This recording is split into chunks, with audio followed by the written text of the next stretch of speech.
Where will The Fall Guy rank all time? Let's find out.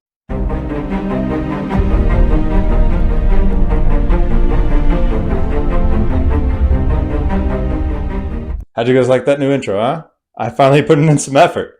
But either way, today we were talking about a movie that pays respects to all the stuntmen out there that do not get the credit that they deserve.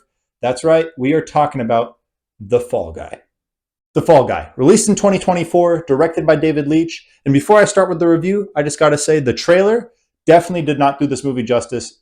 I honestly wasn't too excited to see it, but I am very glad I did. Let's just get into the 10 essential aspects of a movie. Plot.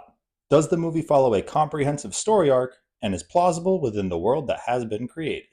Yeah, I love the plot of this movie. I think it's really well written. They definitely thought about the plausibility of it.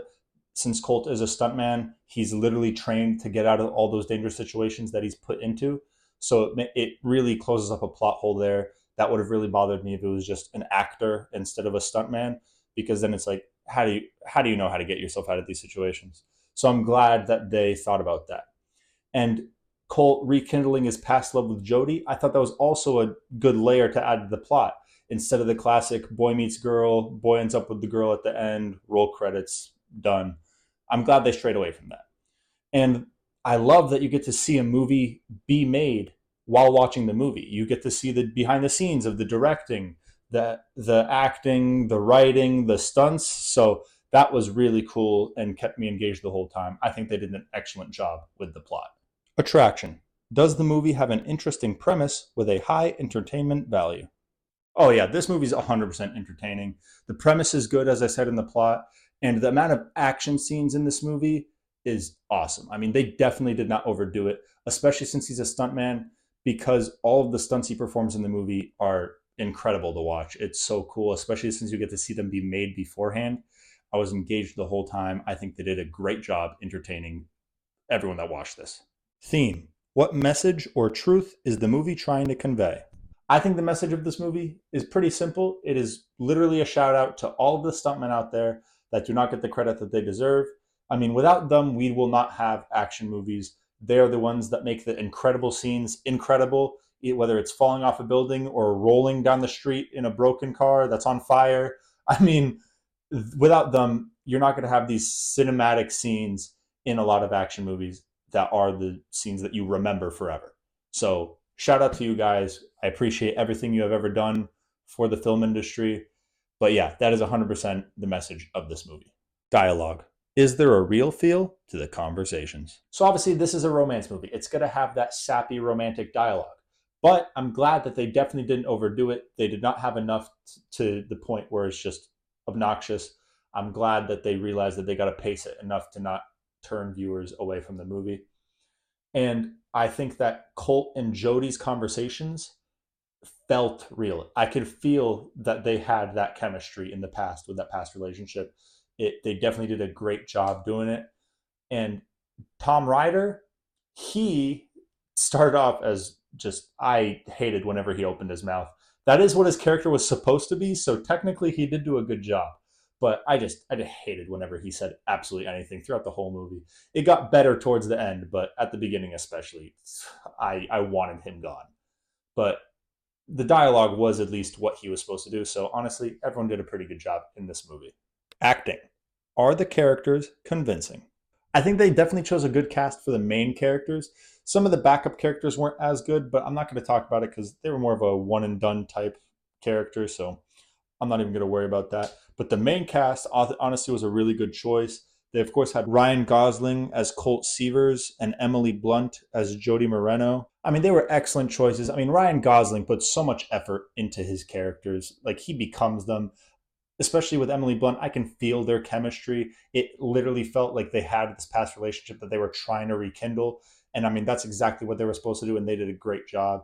And I mean, even in, I don't know if it's just the actors or the characters, but they had, back to the dialogue for a second, they had great comedic chemistry too. They knew how to bounce jokes off of each other to flow well.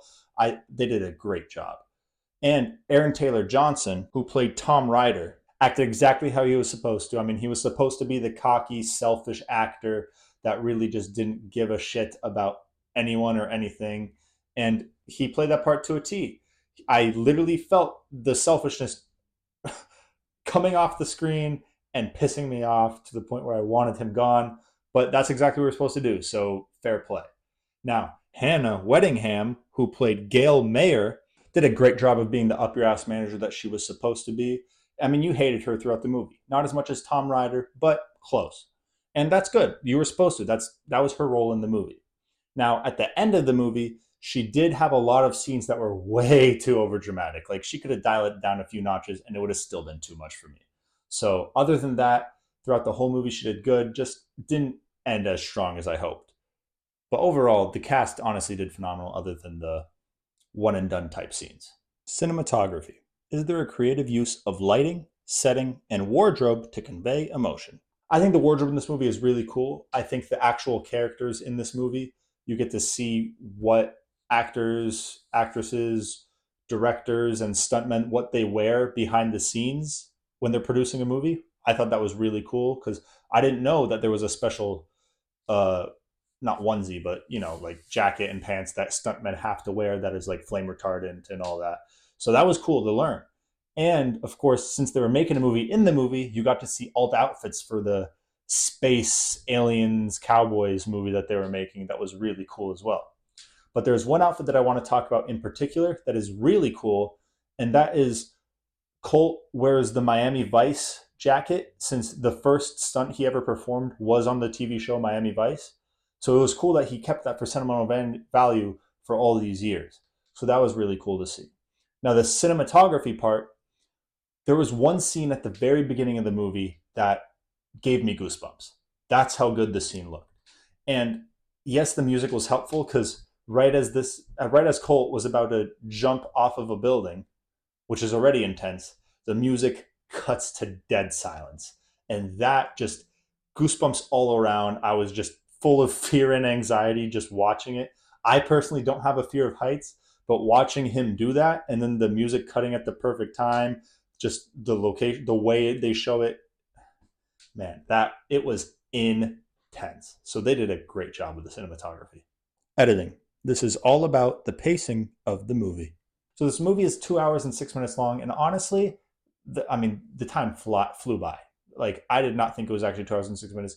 Probably because I was enjoying the movie so much that it just obviously when you have fun, time flies by faster. So honestly, I think it's a good length of the movie. It could have been a little shorter, but they did wrap up the movie at the perfect time. So fair play. I think it's a good length. Soundtrack. The soundtrack in this movie definitely fit the vibe that the movie had. They used songs like Thunderstruck, All Too Well, and All I Do Is Win. And to throw back Colt's first stunt performance on Miami Vice, they also played the Miami Vice theme song. And honestly, this movie had a theme song. I Was Made for Loving You was playing multiple times during this movie. And it was used very well. It was weird. Somehow it fit on all the action scenes, but also it fit when talking about Colt and Jodie's relationship. So that was a great choice, honestly. They did a great job picking that one out. Directing. So the director is in charge of putting these past 8 essential elements together to make a good movie. And honestly, I think he did a great job. I loved this movie. He has directed 5 movies before this one. He directed Atomic Blonde, Deadpool 2. I'm counting Once Upon a Deadpool, even though it is a PG-13 version of Deadpool 2. Fast and the Furious presents Hobbs and Shaw, and Bullet Train. Now, I haven't seen Atomic Blonde, but all these other movies I have seen, and honestly, I think it's on par. Those are all great movies, and this one is definitely also fantastic. I don't know if it's honestly above those, but it's at least close. Like it's in the conversation because this movie is phenomenal. Time. Does it stand the test of time? So it's hard to tell because as of this video, it's still out in theaters. So it literally just came out. But honestly, I think it will stand the test of time. It is a good movie, but that's not even the best part of it. I think the concept of the movie being a shout out to those stuntmen and actually seeing the behind the scenes of how movies is made is a cool enough and unique enough concept to turn some heads and really like have this be in the conversation for quite some time. And of course, the cast, Ryan Gosling is one of the more popular actors. So even him just being in this movie, I think would push this to stand the test of time. Reviews. Now onto the review section. So, Rotten Tomatoes critics gave it an 82%. Rotten Tomatoes audience gave it an 87%. And IMDb gave it a 73%. And honestly, I'm going to have to agree with the audience, man. I mean, this movie was phenomenal. I loved this movie. I was always entertained throughout the whole one. And that's honestly hard to do because a lot of movies, there is points where I'm just like, all right, well, that was a bad moment, even if the rest of the movie was good. So I think they did a great job. They definitely deserve a mid to high 80s. Rankings. We are finally here. It is time to rank where The Fall Guy ranks all time. In the year 2024, it ranks first. It is the only movie I've done so far, so it's going to take that first position. In the decade 2020s, it's also going to be first. It's going to be above Beautiful Disaster. Both are action rom-coms, and I just think The Fall Guy's better in every way. It has better comedy, better action, better romance, so therefore it's going to be above Beautiful Disaster. Now for all time, this is where I had to sit back and really think about it because this was difficult, okay? I could not decide if it belongs above Megamind or below, but I finally figured it out. It's going to take the number one spot. So far, the Fall Guy is going to be at the top of the all-time list. I just think that Megamind has better comedy. The Fall Guy has better action. Both have amazing story arcs. Both have amazing characters. I just think The Fall Guy beats it based on that concept, man. I mean, shouting out all of the stuntmen for giving them the credit that they don't deserve, talking about all the different stuntmen, that they are the important parts of the movie that no one ever talks about, but without them, there isn't a movie to be made. You can't make a movie without the stuntmen. So I think that message alone really pushed this movie for me. And it was close, but it is going to take the first spot. That's all I have for Fall Guy. I think that you guys definitely should see it if you haven't. And if you enjoyed this review, leave a like, subscribe, and make sure to comment what movie you want me to review next. I hope you guys have an amazing day. Peace out.